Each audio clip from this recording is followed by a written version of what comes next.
big Aries energy coming through with this total solar eclipse that's happening on the 8th of March 2024. Not only is this an eclipse, but the sun and the moon are exactly conjunct Chiron, not only by degree, but by minute. 19 degrees and 24 minutes, a releasing of old karmic wounds to help reconnect back to the spark of spirit that we have within us of that Aries energy. Hello and welcome. My name's Chloe. I work with card divination, astrology, and I channel multi-dimensional energies through my body. As you probably just heard then, you sort of heard some vocal light language. You're seeing some physical light language with my hand movements. All of this is being worked together to bring in attunement, healing, and activation codes. Right, for those of you who know your time of birth and know your natal chart, I really recommend you check out the sign that falls in the first house first. This is called your rising sign, where your ascendant is. The astrology will link in closest to this because I'll be reading the signs as if they are the rising signs. However, this does not invalidate you looking at any other part of your chart, perhaps where your sun or your moon are, because they are being activated with this eclipse. And so just look to wherever that sign falls in your natal chart, look to the house that it's in, and you want to apply the themes of that house as well as all the other meaning you've got going on in that sign to the messages that come through. It will be as if that sign has now moved to the first house, so the astrology will still link in. Right, I'm going to keep this introduction short and get on with reading for Cancer. Cancer rising. How you doing, Cancer? So I cut the deck 3 times before starting your reading, and I got the 6 of Cups, the 7 of Swords, and the 7 of Wands. And this feels like a recalibration with the past. It's bringing in a new way of thinking beyond conflict, that's helping you tap into the value of self.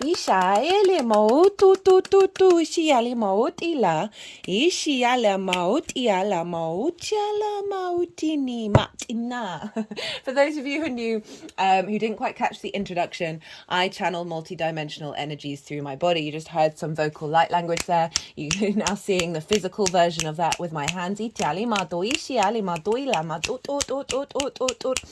These are helping bring in healing, attunement, and activation. And it will be coming up throughout the reading. Whether you're consciously aware of what's going on, it is still in alignment with source and your higher self to bring in these activation codes. Right, Cancer.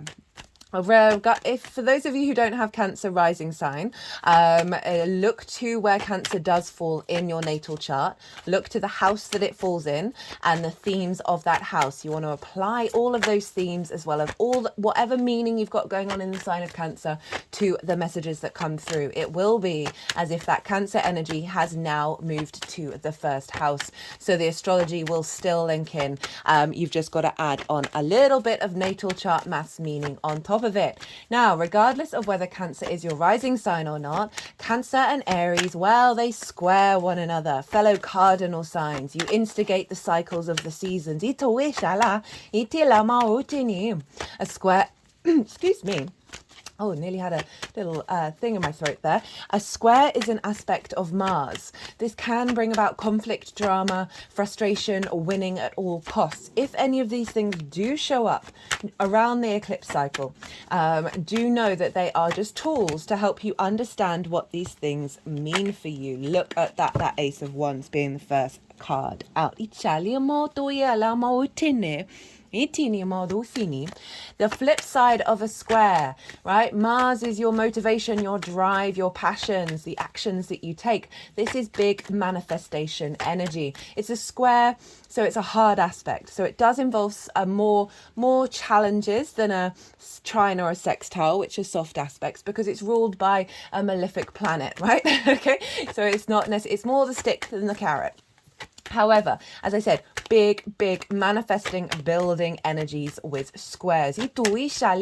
So wherever Cancer falls in your chart, you've got this square action with the eclipse. Now,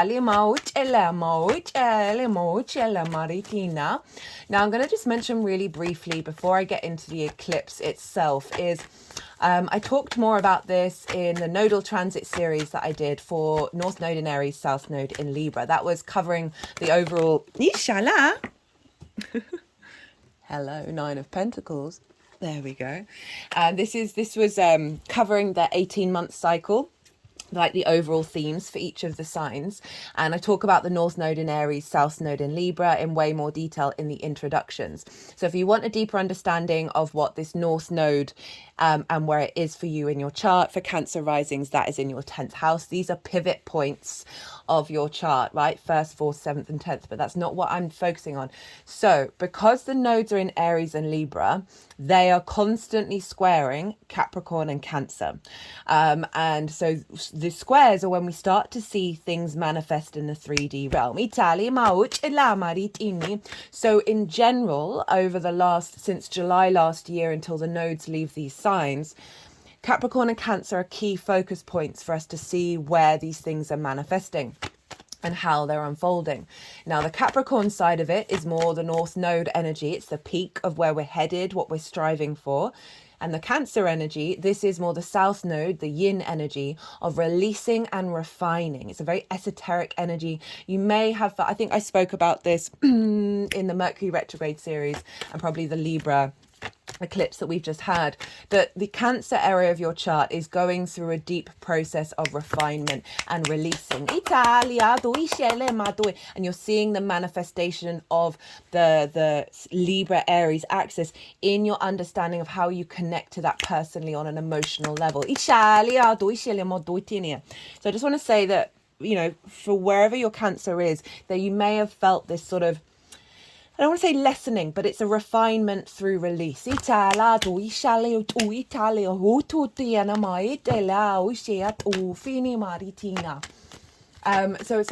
it's very powerful and it's nothing to be scared of, but I'm just highlighting it because you might have felt a bit of an energy drain. You might have seen things fall away.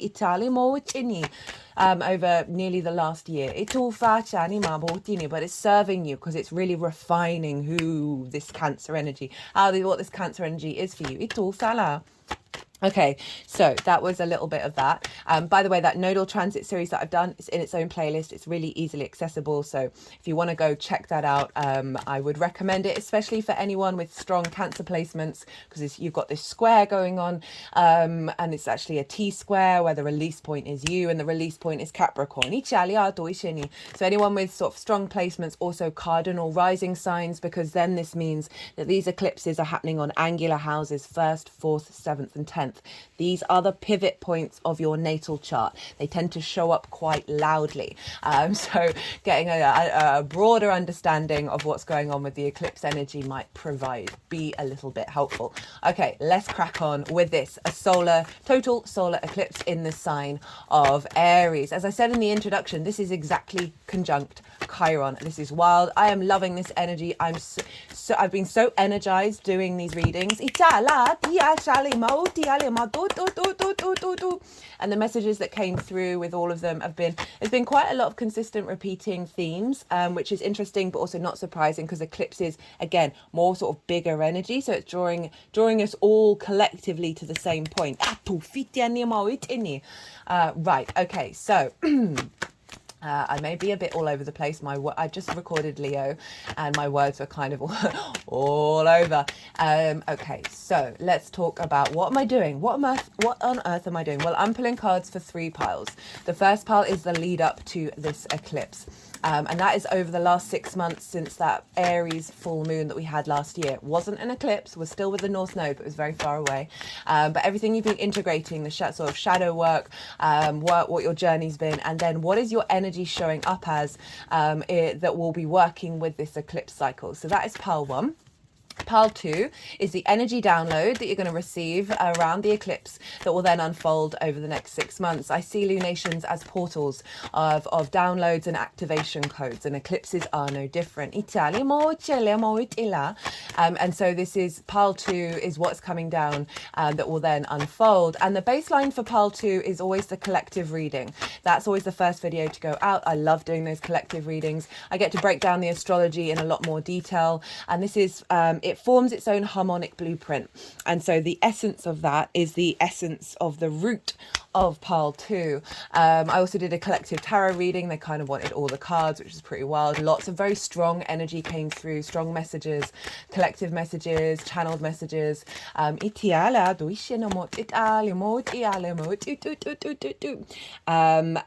yeah, just I had a lot of fun with that one. I get to be a bit more esoteric in those collective readings.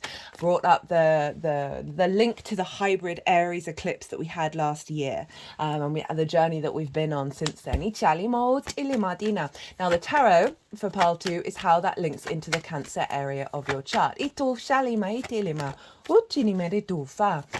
Pile 3 is about how this is all going to manifest moving forward. So that is the tarot. The cards are going to go everywhere. I'm going to talk about the astrology, and I'm going to shuffle while that's happening. And then at the end of that, the energies are then going to do some energy work. They're going to move the cards around, and then they're going to put them into the 3 piles. And that's when I'll bring in the tarot.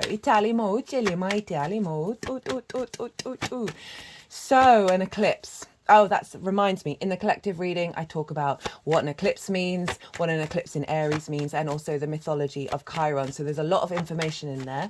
Why are eclipses a big deal? Well, it's when the sun and the moon meet on the horizontal and the vertical axis. It's bringing big cosmic energy and manifest in the 3D realm. It's linked into a longer term cycle because the North Node's not going to be here for another 19, 18 years. And so this is all part of a longer term trajectory, which is why okay, right, I'm all over the place. You are an autonomous, multidimensional, multifaceted being. One of the things that you're here to do is to figure out your own intuition, your own instincts. So do whatever is right for you around the eclipse. However, I will preface, we used to track eclipses. We used to hide the monarch because of the big eclipse energy. It's more fated energy, as I said, longer term cycles. Photosynthesis plummets around eclipses. Takes a really long time for that to get back into gear again. And that's how plants create energy. And so there's an element of the plants being like, I'm not going to create any energy right now. I'm going to let that eclipse energy just... some spiders pull down their webs before an eclipse. And I feel like this is the animal kingdom respecting that eclipse energy, especially with the spiders, right? So from my personal experience, this is a new moon. This is usually a time when we'd set intentions. I don't set intentions around eclipses. I don't plan intentions. I don't plan manifestation. I don't plan ritual. However, if I am called intuitively and instinctively to do things around the eclipse, or if I get invited somewhere that I'm not trying to analyze, what am I trying to say? If somebody invites me somewhere, it's external, i.e. eclipse energy, then I'll do that. And then I'll see what I'm called to do with that energy and around that time, rather than so then I know that I'm working with it, I'm co-creating rather than trying to control it. And that's what I feel about those spiders with the weaving of their webs. We are constantly weaving our energy. They're kind of like, no, we're going to take a step back. It's not all about me. Well, it is about you, but understanding that there's a bigger picture going on and working with it rather than trying to control it. And then you're sort of respecting, there's that 7 of Swords, respecting the bigness of the eclipse energy, very fated stuff going on.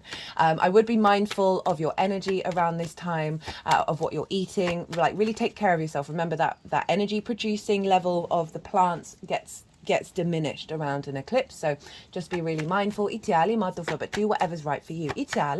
So this is a new moon solar eclipse, total solar eclipse, and activating a big activation around a new cycle that after everything that we've been working on. So where is this happening for you, Cancer rising? Let's get into the astrology. This is happening in your 10th house, your house of visibility, a reputation, your life purpose, career, and how the big outside world sees you. It's also linked into bosses.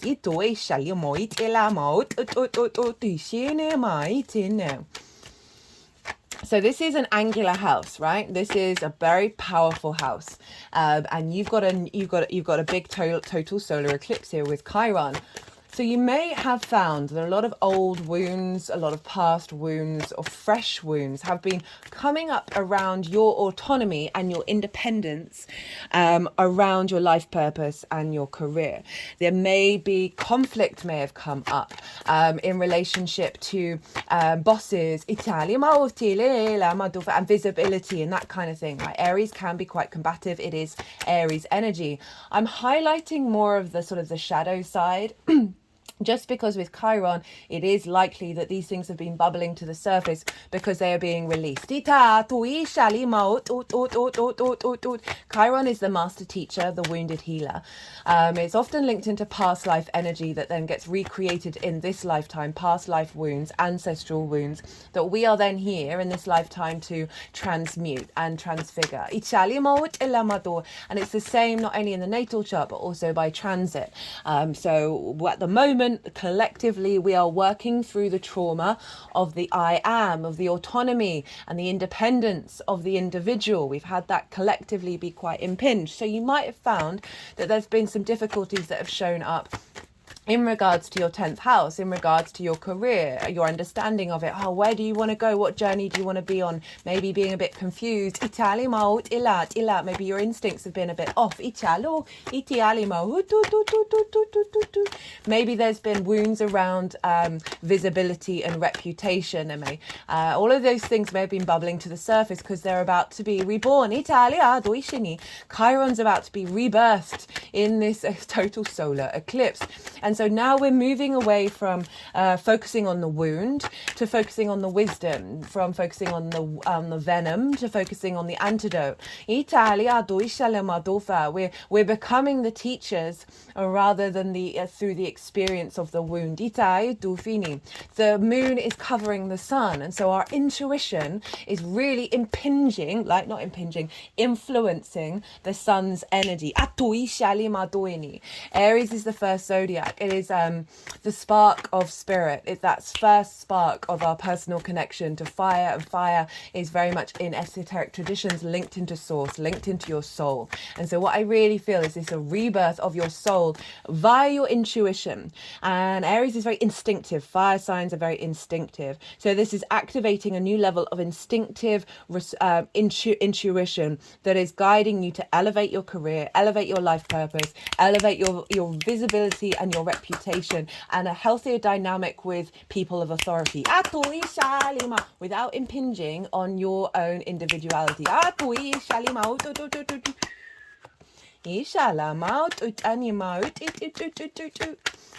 So that's Mercury is retrograde at the time of this eclipse. I have done a Mercury retrograde series. That was the last one that I've done, so that's really easy to find. It's very much linked into the North Node, this eclipse cycle, and Chiron. And Mercury being and I talk in more detail about that obviously in those readings. But I just want to touch on the fact that for me, this, in relationship to this eclipse, amongst the things that I've said in the Mercury retrograde, is that Mercury's going backwards and forwards in time, right? Over the same degrees 3 times. And so this is allowing in a new instinctive capacity to think in a non-linear fashion, i.e. past, present, future, amalgamated in the instinct right now. So it's crunching time. As in, any past wounds, finding the wisdom, feeding that to the past, activating the mastery of the future in the present. The wisdom from the past that's now boosted from healing those wounds, coming into the present. Oh, I've got so much energy running through my body right now. Like my feet are moving around, my arms are just sort of, the whole body sort of undulating. Let's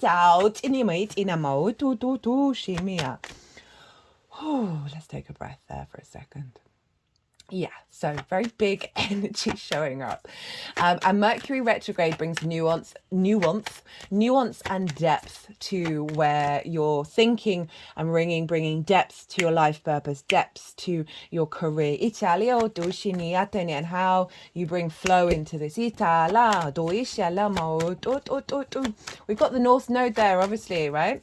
This it amplifies energy. It makes it big. It's where we're headed, what we're striving for. before. So as I said, we are activating a new liberation of the soul into your life purpose, into your soul's purpose.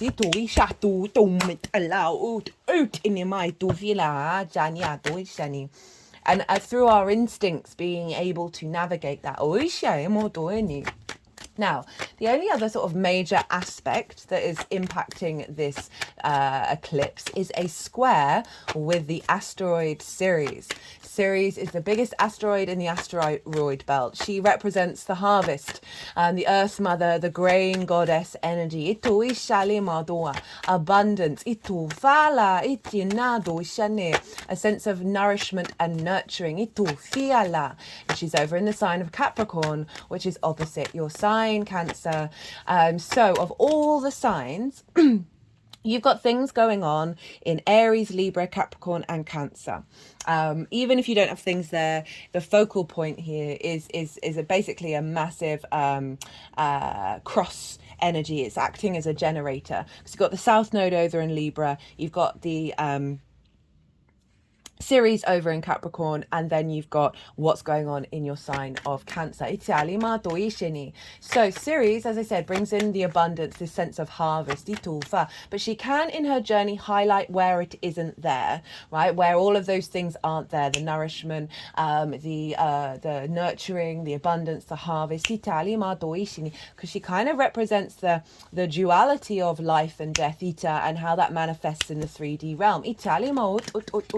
So things may have been coming up to help you recalibrate where that's been lacking. But overall, wherever Ceres is, the overall energy is she's bringing in an abundance, bringing in the harvest. A lot of nourishment. And for you, that's in your 7th house of this is intimate relationships, right? This can be business partners, one-to-one clients, intimate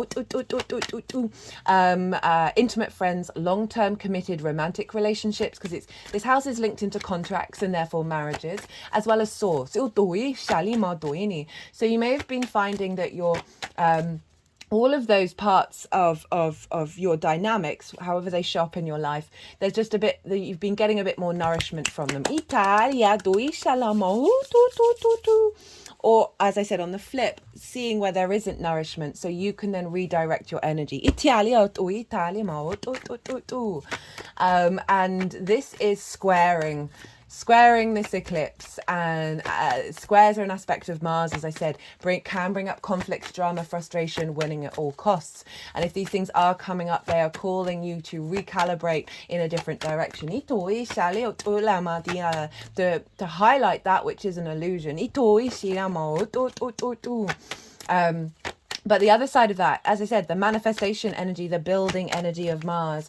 So what we're getting is a real deep sense of nourishment, a sense of abundance and harvest coming in regards that is building through this manifestation energy with this eclipse energy that will unfold over the next 6 months.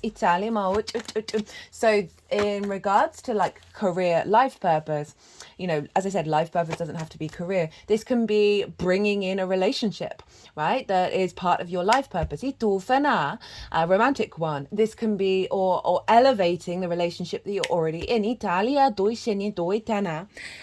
business partner, so you can collaborate in terms of your career. More clients.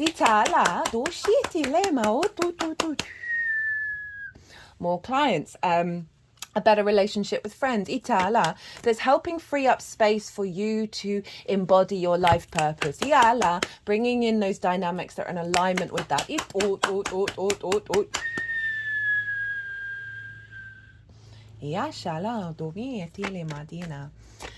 So some pretty powerful stuff, guys. There's no getting around it. The energy with this transit's been absolutely wild.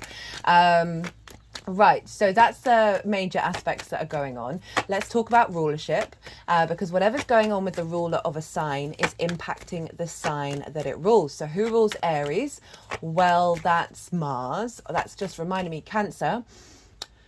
The sign of Cancer is ruled by the moon. So this with all lunations are always going to be having an impact and leveling up your Cancer energy. You might be feeling it a lot more, or that area of your chart, depends if you've got a rising sign or wherever that part in your sign, you're always going to be feeling it's going to amplify that wherever that falls in your chart.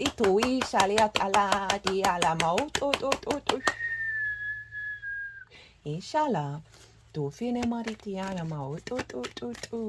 Right, what was I saying? Yes, rulership. Mars rules Aries, right? This very feisty, fiery sign, this yang energy that wants to go out and experience, basically the hero's journey, the fool's journey, Aries, of wanting to go out and experience through your own embodiment rather than being told what to do. So that can see you being a bit feisty when it comes to your career and your life purpose, very independent in nature. We can have a level of contrariness from the independence of being solely focused on that rather than finding ways of collaboration, and that's what the South Node is trying to refine over in your 4th house, because we can still be independent and engage with other people. It's very sort of I really love Aries energy. It's like rid of masks. It can be very blunt. It's very straightforward, and I like that. I like knowing what's going on. Rather than things hiding. But so with Mars, right?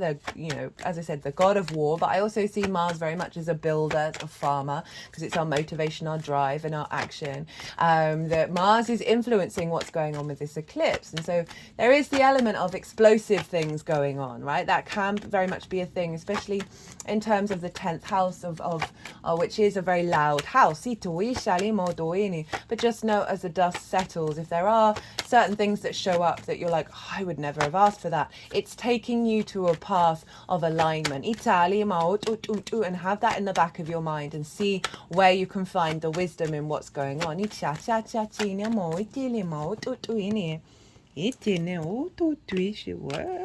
There we go.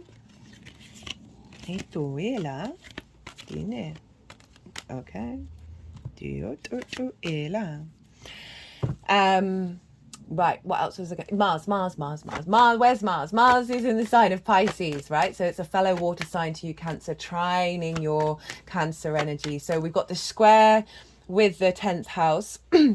I forgot to mention that with your rising sign, which is how you embody your sun or your moon in your actions and your deeds, right? Depends which luminary is governing you, of who's giving the wisdom to the navigator, which is the Ascendant. And so that 1st house is the lens in which you move through the cosmic waters. It's your body, it's your appearance, it's your sense of self, and it's often how other people see you. So I can see this manifesting a new level of visibility, a new level of respect. As well as you embodying this instinctive soul purpose agenda at a stronger level. Right, back to Mars, trining your Cancer energy. Mars in Pisces in the 9th house of perspectives, your morals, your ethics, your philosophies, your connection to source, nature, science, whatever matrices that are bigger than you, how you figure yourself out in connection to them, how you move through society, the world, and your understanding of it all. It's about teaching and learning. It's all about perspectives. Can be about going and traveling in places that are unfamiliar to you and living there for a longish period of time in order to broaden your perspective. Mars is there with Saturn. I love Mars in Pisces, very intuitive in its movements that are in alignment with source and your co-creation with it. I've noticed the synchronicities ramp up quite significantly with Mars being in this sign, especially through the actions that you're taking. I'll give you a tiny example. I went to my local park the other day, and we've had a lot of wind here, and a big oak tree had fallen over, and they'd sawed it off, and it was just sort of the the base of it with the roots, and all the other parts were next to it, right? Because they're that's just what they're doing in the park. They're such a great park. They're really good at sort of conserving things and utilizing everything. Anyway, I was counting the rings, and they're also doing some healing work with the rings and the parts that were separate. I had done that with quite a few other trees in the park on that day, and I then went in the evening to watch The Three-Bodied Problem, which is a new series on Netflix. I don't often watch fiction stuff, but it's sci-fi, so I was like, yeah, that's my jam.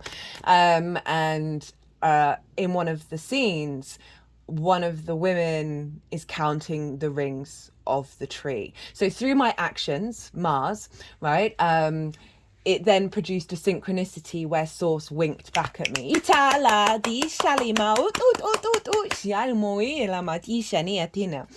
And so you've got this in your ninth house of perspectives, this very intuitive Mars of your motivations and your drives, of this embodiment of your perspectives from a very sort of magical, non-linear, empathetic space, right? All rivers lead to the same ocean of Pisces. A realignment of your perspectives. In alignment with your inherent source nature.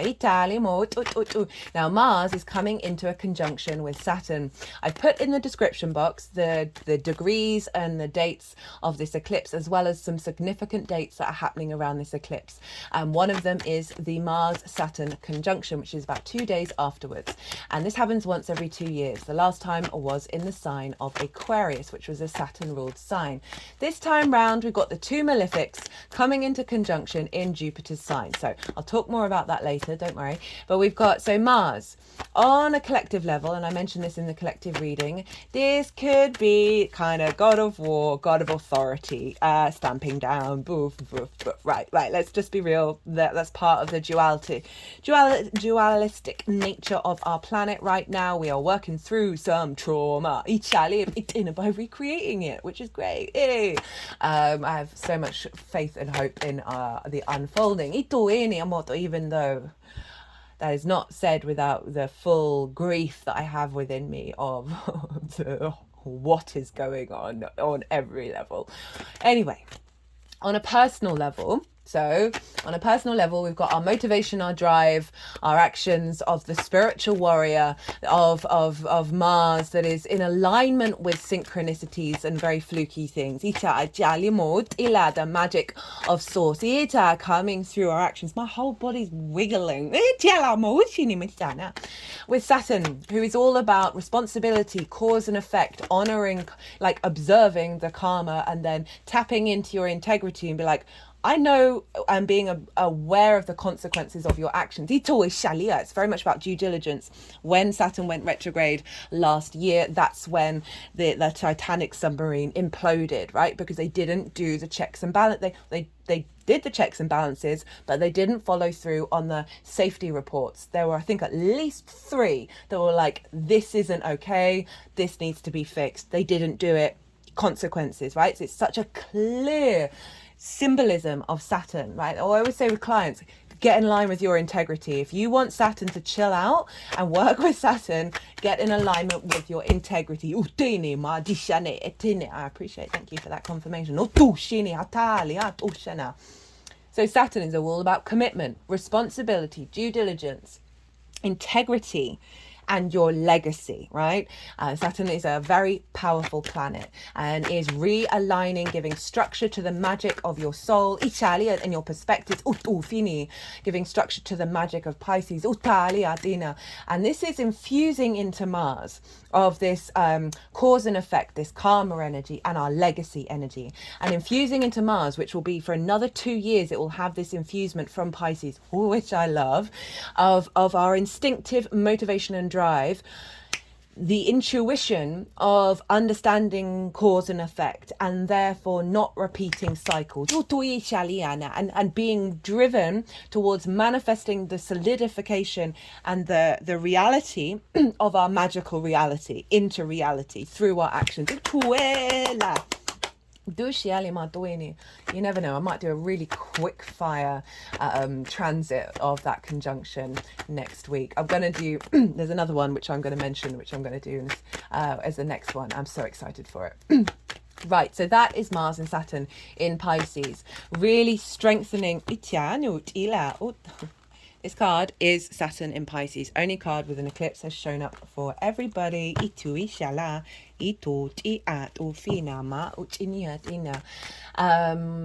so this is all influencing your career, your life purpose, your visibility, your reputation, a sense of maturity and magic coming through. So your perspectives frame your life purpose and your career and your understanding of your of your visibility and your reputation. You may have blockages there around those perspectives that have limited the expansion of your career. And so Mars and Saturn are making sure that this gets realigned, that the root and the instinctive, intuitive actions that you're going to take are going to bring you into alignment. And also your perspectives being more visible to others, right? To the greater world. And a level of reputation of, oh, this person does what they say they're going to do. They practice what they preach, is Saturn Mars conjunct. And that's what, words. Now, Jupiter rules Pisces. So Jupiter's influencing Mars, therefore influencing this eclipse. And so where's Jupiter? Jupiter is over in your why is my brain gone blank? It's just next door. It's just next door. The 11th. Oh my goodness. The 11th house of hopes and dreams, friends, groups and alliances, and reaping the benefits from your 10th house. So Jupiter loves being in the 11th. So you've got a really powerful Jupiter influencing this Saturn-Mars conjunction and influencing this eclipse of Jupiter's bringing expansion around all of those themes. It's bringing elevation and wisdom.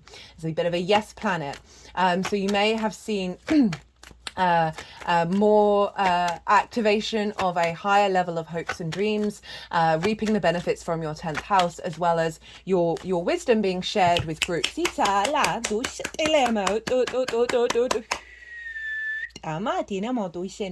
So Jupiter's influencing from the house of good spirits and saying, okay, let's get this transformation in alignment with your hopes and your dreams. Excuse me, I'm just going to pause. I can feel a tickle rising. Sorry about that, Cancer. Yeah, getting in alignment with the expansion and the elevation of your hopes and your dreams, the kind of soul family you connect to.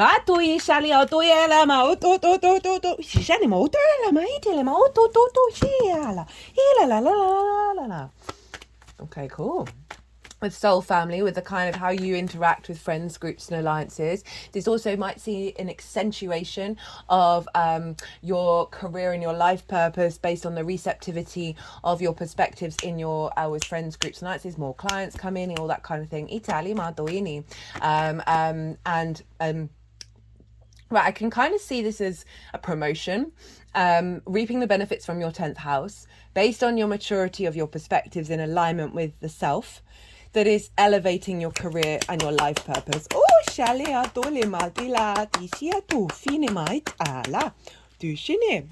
So overall, good vibes. Good vibes. Now, Jupiter is coming into conjunction with Uranus. This is the next transit I'm likely to do. I might do a quick fire of Saturn and Mars just because I'm feeling that vibe. I'm enjoying it. It's making me very happy. The Jupiter and Uranus, this happens once every 14 years. Saturn, Mars, 2. Jupiter, Uranus, 14. This is huge. This is going to be so good. Uranus is the liberator, right? Uranus is incredibly independent, very innovative, very inventive. It goes against tradition and it's not for conformity. So it thinks up new pathways and it likes to clear our pathways. If our soul is blocked, and it can do so in a very disruptive way. However, I just want to paraphrase that. With Jupiter, it's elevating and expanding this liberation of any karmic blocks around your 10th house. There is an alignment, it's bringing into alignment with the house of good spirits. So, powerful stuff. Now, Taurus, ruled by Venus. Where's Venus? Venus is over in the sign of Aries, and I love this for us all. This is fantastic. I love Venus in Aries. She is powerful, magnetic, fiery or independent, autonomous in her desires. She's bringing charm to all of this, and that's what I really appreciate. She's the diplomat. She connects the dots. She brings harmony, grace, diplomacy, a sense of love, appreciation, and value. And she's doing all of that in the sign of Aries, which can be very independent, very contrary, very sort of explosive in its nature. Sort of the hot-headed energy of Aries. Now, Venus is going to be there, and this is helping all of us out of soothing what could be a very dramatic eclipse. I'm not saying there might not be drama. I'm not saying that at all. But with the charm of Venus, the grace and favor of Venus and Jupiter influencing this is really allowing some softer energy to come in. And I say softer in terms of not the harsh edges. So Venus in the 10th, this is imprinting into this eclipse of you being seen, the visibility with more charm, with more you're bringing in more favor. People appreciating what it is that you do. You finding more connections to link you to your soul's purpose and the elevation of your career. All eyes on Venus, therefore all eyes on you. Now Venus is being ruled by Mars, so Mars is influencing Venus from the sense of this spirituality of Pisces, this empathy of Pisces, the magic of Pisces, the intuition that's from the collective that's infusing in your individual expression. So Mars in that alignment is bringing that into Venus of okay, let's instigate a new cycle around this. So what we have here is a very fiery eclipse that's being governed by its ruler in a yin water sign ruled by Jupiter, which is in Taurus, which is a yin earth sign ruled by Venus. So we've got the two malefics together, which could be, but it's in Pisces. It's ruled by Jupiter. Jupiter is the greater benefic, right? The yes planets with the no planets. So Jupiter and Venus, the two yes planets, the two benefics, are influencing the two malefics. And I love this. This really feels very powerful with this very cardinal instigating spark of fire, this transformative passion. Is being supported and held by the yin energy of Pisces and Taurus. The observing energy, the nourishment, the depth. The pause that sometimes we need to hold before the release, ping, of the yang energy. That's why I've really enjoyed doing these readings, because just the feeling of the high energy of that Aries eclipse, and there's a smoothness to it all. There's a flow. There's a gliding to it all. And then we've got Ceres over in Capricorn, providing deep nourishment into the mountain within us. We got the mountain card, which I love.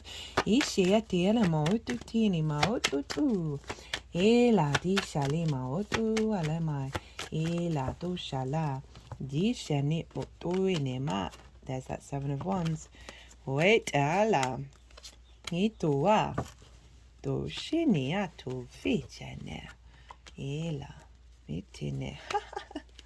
Di shuno. Do shini. Ela. King of Wands at the bottom of the deck. Right, I've said everything that I wanted to say in regards to astrology. Look to where your sun and your moon are in your natal chart. Look to the houses that they're in and the themes of those houses. Those themes are likely to crop up with this eclipse. Okay, so that will give you a bit of perspective about what might show up for you on a personal level beyond this general reading. If this was a new moon, I'd say incorporate those themes into your intentions. Do that if you feel called to do so. As I said, my personal practice, I go with my intuition around eclipse energy, but you do what is right for you. Okay, so I'm going to go consciously quiet. I'm going to soften my mind. The energies that I work with are going to move through me. They're going to move all the cards around. They're going to do some energy work, and then they'll put them into the 3 piles. And that's when I'll bring in the tarot into the astrology. I call you to soften your mind as well. Let that all settle into your unconscious spaces. And then see what your intuition brings up for you during this bit of channeling. Itiele mo uchiala diala doshiatiela ot. Ot.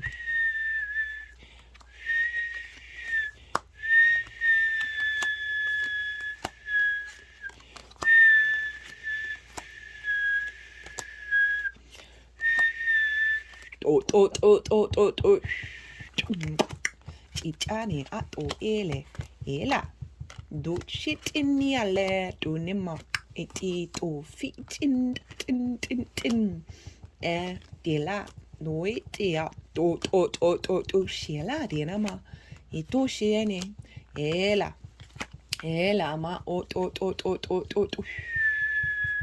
ela ma uchini atina ela jania do shene ma do finitila Eliania mautinia itinia talema ot ishenia la ishalama otinia tela ishalama otalemo itini. Now I've been really trying to very quickly do the run through in this transit of what they're doing. So this feels like there's been I mean, it's been quite consistent for all of the signs, I can't lie, but that's because it's an eclipse, so we're working through collective energy. You've been navigating some sort of anxiety, some conflict energy, lack of self-worth. You've been refining that and coming up with peace, right? And working through some heartbreak where you may have felt exhausted and burnt out. That's then taking you to this space of empowerment as we move into this. And then we've got what's going on. We're bringing nourishment into your understanding of your soul's purpose, your career. We're making better choices, and more options are coming in. That's bringing about a sense of internal sated feeling and more flow and celebration, more opportunities. As I said, there's an ascension here that's been blocked. Italia, because this came up reversed. Italia,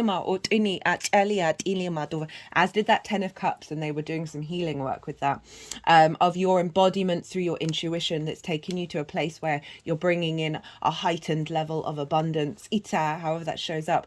And then manifesting is in a heightened intuition around activating abundance, a deep wisdom in how you understand and share your career, your life purpose, the visibility, sharing it with others.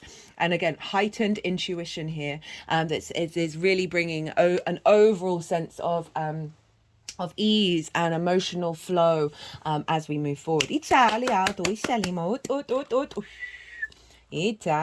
la ishino moyela itu fa ti shiniana ishalia tu itine ala itino ene oto ele etu itini itaena oto tu ishiniala itu ifu achane iti nito etine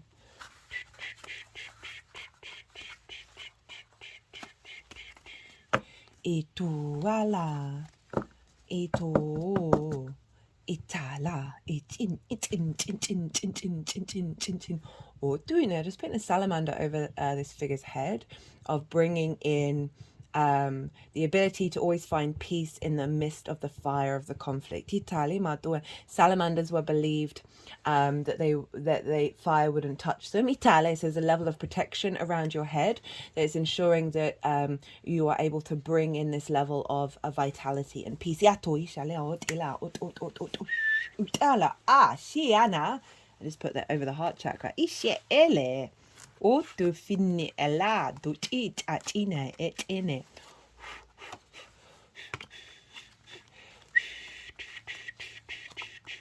Ela itiala isha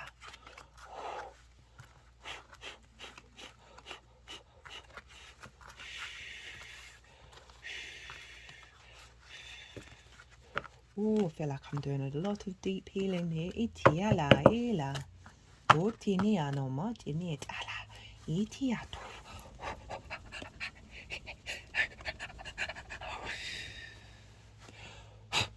Ishana. Nit no dilama. Right. Okay. Isha yama utinia. Itini. Let's move this down a little bit.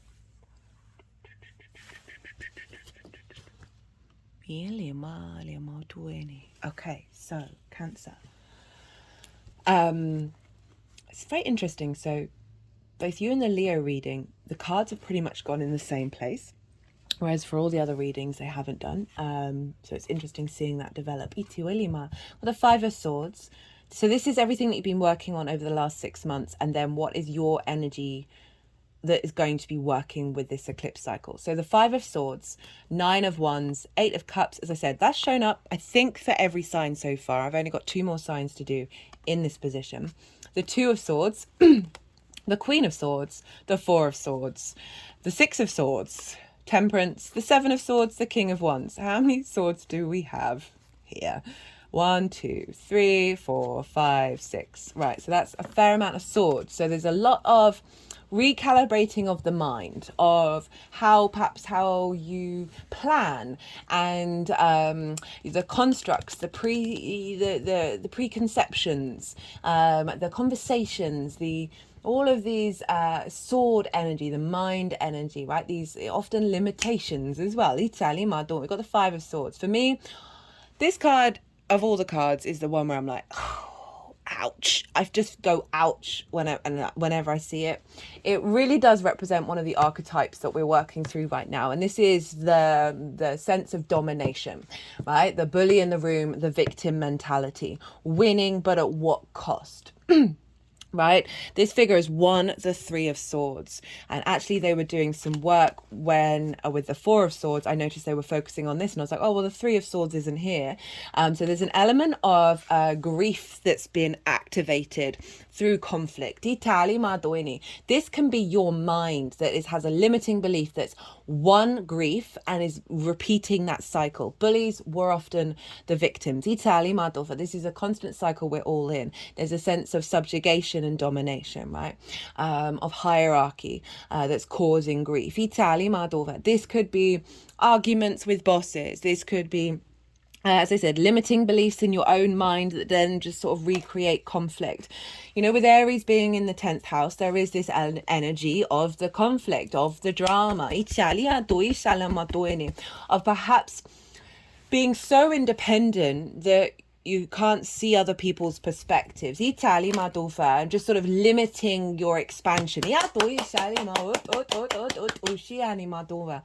But it could also just mean that with Aries in the 10th of just, for some reason, there's always this low level conflict going on. And it's come with the Nine of Wands. So following the Five of Swords, if this figure is burnt out, they're exhausted, they are constantly on the defensive, maybe for good reason, that all that conflict just keeps coming at them and they're like, I'm just trying to do me, man. And these all keep coming in that direction. I always say with this card, do you need to be on the defensive? Can you just get on with doing you and not connect to the attack energy?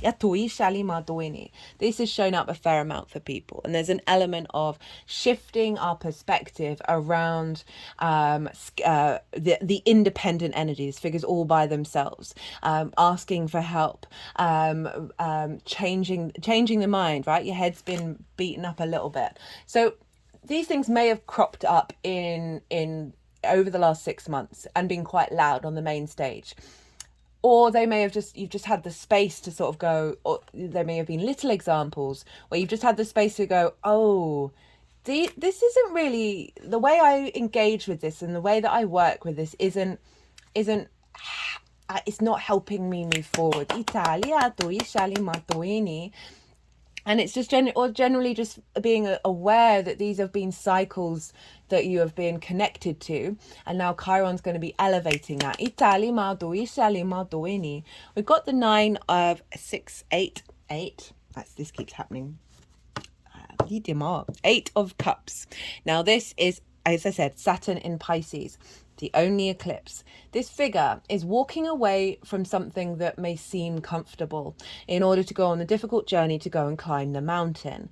Now, for me, this is sort of unconscious responses, limiting beliefs that are so ingrained in our mind that they feel really comfortable because we're so used to them. Itala, and we keep recreating them very naturally and instinctively like this. Itali maot ini. But this energy is shown up for everybody where we've all gone, okay, I observe that, I see that, but I'm heading towards a new paradigm. I mean, the anticipation that I've been feeling about this eclipse has been wild. It's like you just want to get off the starting block. Like you're just, it's for some reason they haven't shouted go yet, but you're so ready for go because we can all feel this new paradigm coming. So you've taken the dedication to be like, okay, no. And it's his hard work, recalibrating the unconscious. But you're going to go and climb that mountain and get a better perspective where Saturn is in your ninth house. It's come with the Two of Swords, and the Queen of Swords. Okay, the Queen wants to go here. So the Queen has been nourishing you throughout this journey. She, of all the sword court cards, they've all got birds on them, and the Queen has one above her crown chakra. She's come out of a difficult situation. She is recalibrating, she is observing, she's bringing nuance and depth to the new paradigm. So you have been cultivating this new understanding, your new responses, your new how you perceive the 10th house. With the Two of Swords, this is the moon in Libra. And this came up a lot in the Mercury retrograde series.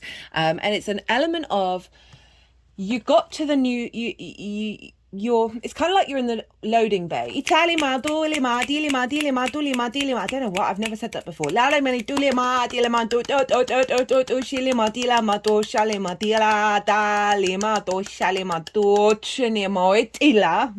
Whatever that was about. Okay, Italian.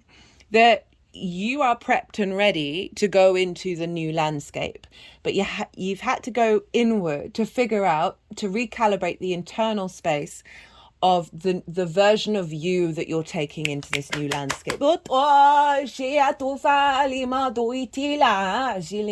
like you're about to be unloaded.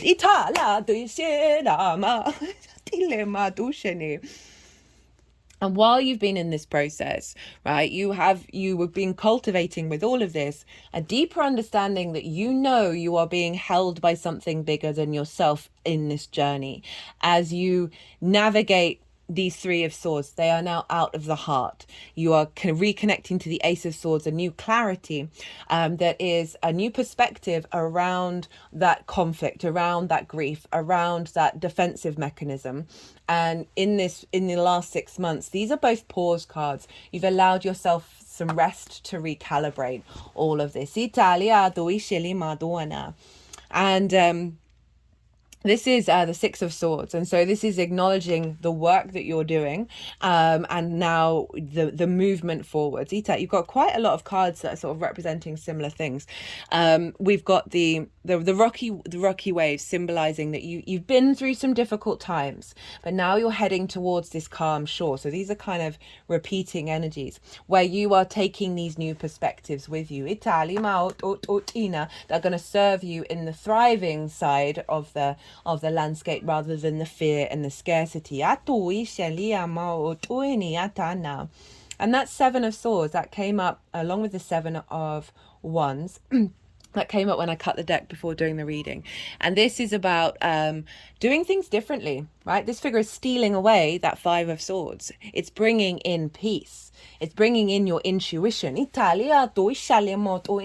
real sense of faith, of knowing of where you're headed and what you're doing. And now that's going to get activated with this eclipse. For everyone, it's felt like we've been doing a lot of the groundwork.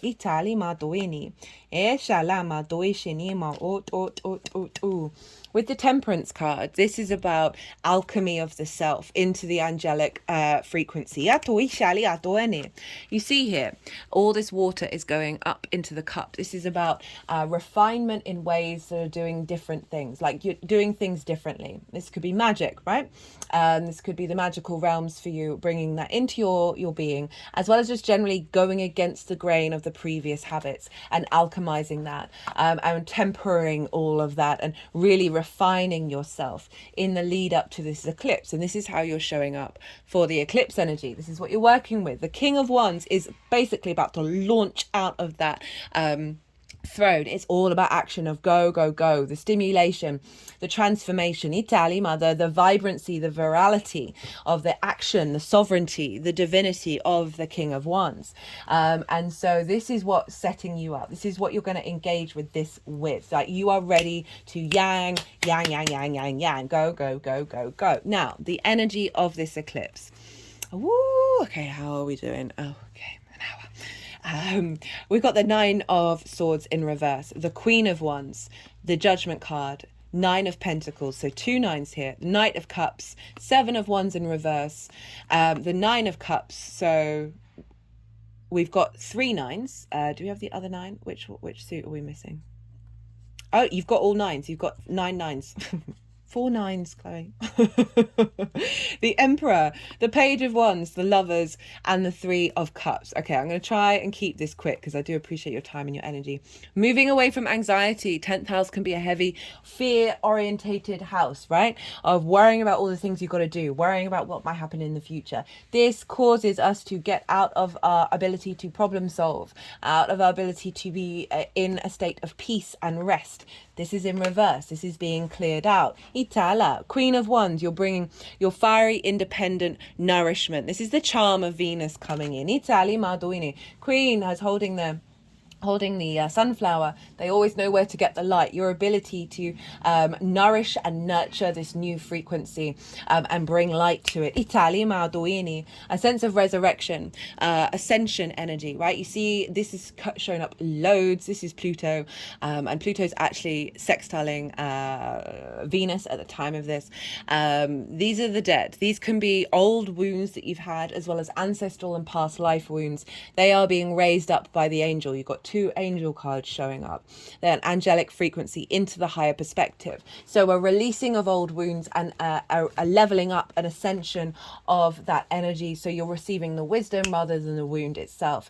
An overall leveling up of your 10th house. Italia Duishini. 9 of Pentacles, very independent energy, knows what decisions to make in order to bring about abundance. Italia Duishi. There are grapes here. They represent the harvest. This can be linked into you, business partners, one-to-one clients, where Ceres is bringing in the abundance. So you've got more opportunities to cultivate this abundance. For the relationship dynamics that you're in, a healthier sense of yourself, which means you might not, you're allowing that frequency to be matched by those around you. Italia maut inima. Knight of Cups, the embodiment of those synchronicities, Mars in Pisces, of really being able to embody your perspectives and bring that wisdom in that is then for activating a deeper meaning behind your life purpose and your career, and also your intuitive actions around knowing where to go in order to elevate this.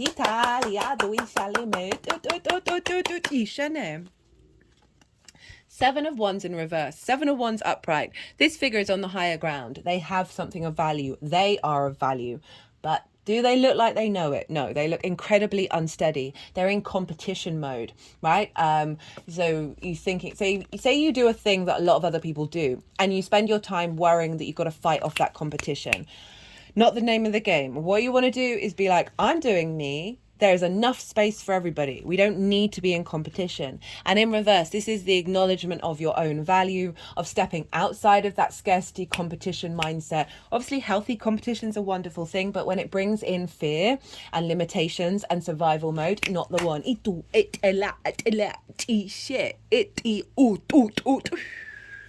Yala. Yala, yala. They've just gone over the solar plexus, which is kind of like our will, our action in the world, very appropriate for the 10th house. But they started on the heart and moved to the solar plexus.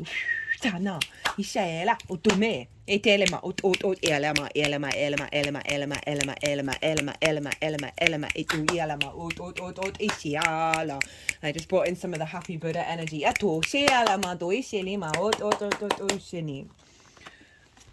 Nine of Cups, feeling damn good about yourself. Look how confident this figure looks like. This is the embodiment of gratitude and abundance, internal embodiment of this, of on an emotional level, on an intuitive level, a sense of confidence, of faith, of knowing. Think of Jupiter, who's aligning you to your hopes and your dreams, right? This is a wish fulfillment card. For some of you, this may activate a wish fulfillment, but overall, this is you just feeling, I feel good. I know where I'm going, what I'm doing. You don't have to overplan, overthink, overworry. This is coming in with the Emperor. This is high vibrational level Aries energy, that through your own experiences, you gain wisdom, and therefore you are able to make decisions that not only serve you, but your empire.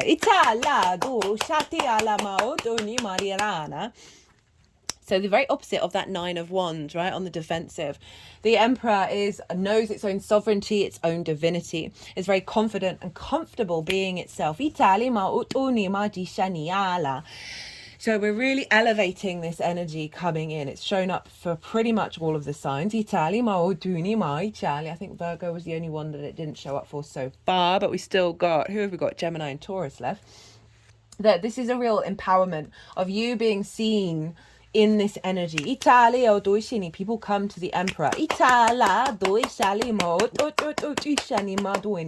a sense of empowerment and maturity around your visibility and your reputation. Page of Wands, opportunities coming in regards to this. Synchronicities, instinctive messages. A new way of communicating that's coming from a very excitable, joyful place. Pages have just got into the court. They want to talk to everyone. They want to explore. They want to engage. They want to know everything. It's a very youthful energy. And so sometimes if we've been on the hamster wheel for a while, I love it when pages show up, because it's like it's a reboot of energy. It's very joyful and useful. Your ability to communicate in this way, your perspectives, that's bringing in opportunities. The Lovers, and with those opportunities you are able to make the right decisions that serve you in the long term. We've got the masculine and feminine spirit. They're all in alignment with one another to make the right decisions as they go up that mountain. So for some of you, this can be about a romantic relationship that you're either in or is coming in, that is linked into this elevation, as well as a business partner, right, where you work together, a real sense of union and falling in love with your work, with your life purpose. People falling in love with you, the visibility, the reputation, all of that jazz. Gemini for you is in your 12th house, your hidden house, your house of mysteries, and I feel like any blockages there are helping being cleared out by this card showing up. Three of Cups, crowning it. Flow, celebration, abundance. Rather than being on the defensive and all by yourself, there is now others, whether this is on the 3D plane or the multidimensional plane, supporting, celebrating, bringing you abundance, a sense of real joy and flow. With that Ace of Wands, a real refresher in your 10th house. Vibrancy, virality, energy. Passions coming back in again. Right, so how this is all manifesting moving forwards. A lot less cards here, like that. The Empress, I mean, it's my fault for naming the channel all the cards on the table. We've got the Moon, we've got the Hierophant, Queen of Cups, 10 of Cups. Love this very yin energy, actually. We've got a lot of yang energy showing up here. Of a real sense of being held is what I'm feeling, of there being flow, there being nourishment. We've got the Empress, right? This is Venus. This is you feeling good in your 3D realm. This is a sense of fertility, of creativity, of abundance. The harvest is coming in. Your intuition. This is Pisces, by the way, not actually the Moon. This is ruled by Pisces. This is your intuition intuition really heightened, your sensitivity being in alignment to where to navigate, your needs being met, your nourishment, your perspectives being received from a place of abundance. With Taurus, this is your 11th house of hopes and dreams, friends, groups, alliances, reaping the benefits from your 10th house. This figure is sharing its perspectives with others. They're seen in a place of authority. There's a level of commitment with the Hierophant. And so there's this in that 11th house of, that's saying activating hopes and dreams in a way that you're now able to commit to your career, your life purpose, whatever it is that you're resonating with. You're able to share your perspectives in the avenue in which that shows up in your 10th house to friends, groups, and alliances. And they're paying attention. Look, these are listening. You've got the keys. A level of what reputation, right? Responsibility and reputation in regards to your career and your life purpose, and being seen as something as an authority. Queen of Cups, Ten of Cups. Deep nourishment, right? Of intuition, of having no fear. She is looking so far into the future, and yet she is serene. She's turning into the sea. She is at peace. Serenity is the key word for me with the Queen of Cups. And there's a real sense of this is how this is unfolding is allowing your emotional body to be at peace and to move through that fear and allow that intuition to be really heightened. Where you're bringing nourishment, where you're continuing this, and with everything that's unfolding, you're continuing giving nourishment to this. With the Ten of Cups. So this is the outward expression of the Nine of Cups. So with that inner gratitude, you are then seeing that ripple out in the rest of your life. There's, for some of you, a life purpose may be the happy family. The nuclear family is just a representation of what this is a metaphor of. But it's the external emotional alignment in the outside world. It's the only rainbow in tarot representing the chakra body for me of alignment. So there's a real sense of you seeing either wishes come true and this being activated, or knowing that you're seeing it build and build and build and build. It all depends on your own trajectory. Right, but such a positive card. We've got the World. This is Saturn, renewal, rebirth, reincarnation, celebration. It's focusing on the celebration word, which usually it doesn't do that. Well, they don't do that. A rebirth. Italia. Definitely feel for us collectively we are being reborn. Aries is the first. There's your card. And there's the High Priestess. She's been turning up for everybody, and she didn't turn up for you. And I was like, oh. But there she is with your card, the Chariot. So with the High Priestess, this is that moon is covering, this is the moon's card. The moon is covering the sun. So this is activating into the sun of our clarity of vision to our soul's intuition of what you are drawing towards you. It's activating the abundance. So we're very intuitively in alignment with our soul purpose. We've got perception, hidden powers, an active revealing of those hidden powers, reflection of ideas and knowledge. So really highlighting the heightened intuition that you are simply now drawing things towards you, and that your understanding of your own self is that frequency is available to others. And the Chariot. Drive, determination, ambition, emotional control. Powerful card for the 10th house. That is your card, Cancer. I don't really need to say anything more about that. Chariot is also the victory card. Let go of the reins, Cancer, and see where your instincts take you. Right, final couple of cards.